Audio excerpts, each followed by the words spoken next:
प्रबंध विषय के अंतर्गत आज हम नियोजन प्रक्रिया अथवा तकनीक पर विचार करेंगे।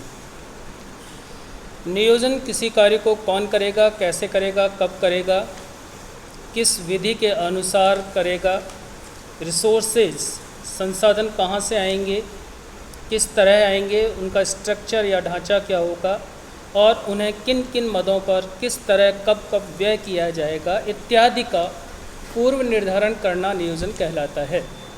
अब इस कार्य के लिए हम किस तकनीक का प्रयोग करेंगे या प्रक्रिया का प्रयोग करेंगे, इस पर हम विचार करते हैं।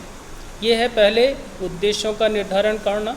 सबसे पहले नियोजन के उद्देश्य निर्धारित किए जाते हैं और उद्देश्य निर्धारण के पश्चात योजना को एक स्वरूप प्रदान किया जाता है। उन उद्देश्यों की प्राप्ति के लिए योजना तैयार की जाती है। प्रथम होता है उद्देश्यों का निर्धारण, द्वितीय है संबंधित क्रियाओं के संबंध में पूर्ण जानकारी प्राप्त करना, अर्थात हम अवलोकन, अनुसंधान, रिकॉर्ड्स, समंक इत्यादि का निर्धारण करेंगे और उसके बाद में जिनकी आवश्यकता होगी उसका सहयोग लेकर भावी योजना तैयार करने का कार्य करेंगे। तृतीय आता है सूचनाओं का वर्गीकरण एवं विश्लेषण करना। हमारे पास जितनी भी सूचनाएं हैं उनका वर्णन करेंगे, तत्पश्चात उनसे जानकारी प्राप्त करेंगे और फिर उनसे निष्कर्ष निकालेंगे। आवश्यकता पड़ने पर सारणीयन किया जा सकता है। चतुर्थ स्थान चौथी प्रक्रिया आती है नियोजन की मान्यताओं को निश्चित करना। नियोजन की कुछ सीमाएं होती हैं, कुछ भविष्य से संबंधित जुड़ी हुई अनिश्चितताएं होती हैं। इसके लिए हम नियोजन के सिद्धांतों का प्रयोग करते हैं और उनके अनुरूप नियोजन करने का प्रयास करते हैं। तो ये मान्यताएं क्या होंगी, हम उनमें से कौन सी मान्यताओं को आधार बनाएंगे, यह सुनिश्चित किया जाता है। फिर आता है वैकल्पिक योजनाओं का विकास। जब भी योजना बनाई जाती है तो हमारे पास विकल्प होने चाहिए। अनेक उपलब्ध विकल्पों में से हम एक उपयुक्त, ना कि सर्वश्रेष्ठ विकल्प का चयन करते हैं। यदि विकल्प नहीं होता तो विकल्प का विकास किया जाता है, तभी हमारी योजना हमारे संगठन और उद्देश्यों के अनुरूप बन पाती है।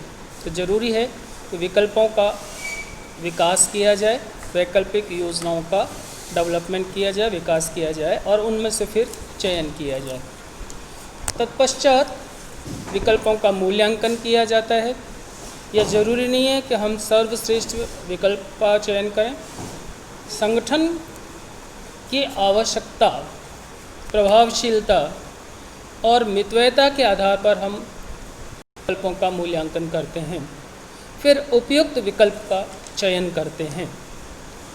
जो हमारे संगठन के अनुरूप होता है उसका चयन हमें लेना चाहिए ताकि योजना बनाते समय किसी प्रकार की बाधा उत्पन्न ना हो। इसी के साथ हमें कुछ सहायक योजनाओं का निर्माण भी करना पड़ता है। कभी कभी हम नियोजन को अल्पकाल, मध्यकाल और दीर्घकाल में विभक्त कर देते हैं।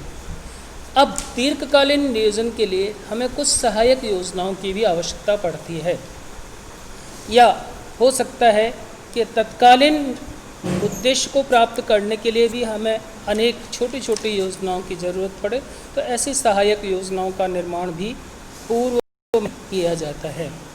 और फिर है क्रियान्वयन में सहयोग प्राप्त करना। हमें संस्था के प्रत्येक व्यक्ति से, प्रत्येक विभाग से सहयोग प्राप्त हो, ये ध्यान में रखा जाता है। जितने ज़्यादा अधिक व्यक्तियों को इसकी जानकारी होती है और वो अपना सहयोग उद्देश्य की प्राप्ति में कर पाता है तो निश्चित तौर से इसकी प्रभावशीलता में वृद्धि होती है।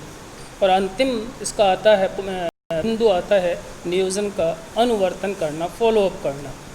जब हम नियोजन को तैयार कर लेते हैं तो केवल बनाने मात्र से ही नियोजन प्रक्रिया संपूर्ण नहीं हो जाती। परिणाम करने के लिए हमें इसका अनुवर्तन करना पड़ता है। यथा समय हमें यह ज्ञात करना होता है कि हमारी प्रक्रिया कैसी चल रही है ताकि हमें आवश्यक और वांछित परिणाम प्राप्त हो सकें। तो ये थे आयोजन की प्रक्रिया के चरण और तकनीक। आज के लिए इतना ही, धन्यवाद।